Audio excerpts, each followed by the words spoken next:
celebrating over 100 years of history in St. Louis County, and sustainability events for Earth Day in Duluth. All that more as we take you around the Northland, city by city.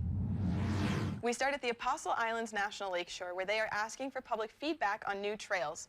Among the new trails would be an accessible boardwalk loop with bilingual signs, a coastal trail, a trail to connect Little Sand Bay to the historic Nelson Cabin, and an ADA accessible ramp at Myers Beach. There will be a virtual public meeting next Wednesday, the 26th, and comments on the plan are open through May 12th. We'll have the project details available on our website.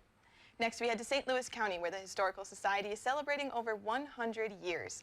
The 101st Annual Members Meeting will be next Tuesday, April 25th at the Depot.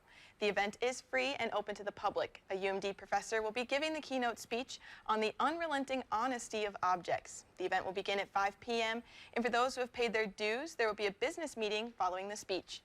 And we wrap up in Duluth with a few events for Earth Day tomorrow. The Elim Lutheran Church is hosting an omelet breakfast, followed by a rummage and bake sale beginning at 9 a.m. Meanwhile, a local textile store will be hosting an In Celebration and Contemplation event. At noon, there will be a sustainable fashion presentation, followed by a journaling course, a pop-up art display, and a crafting session.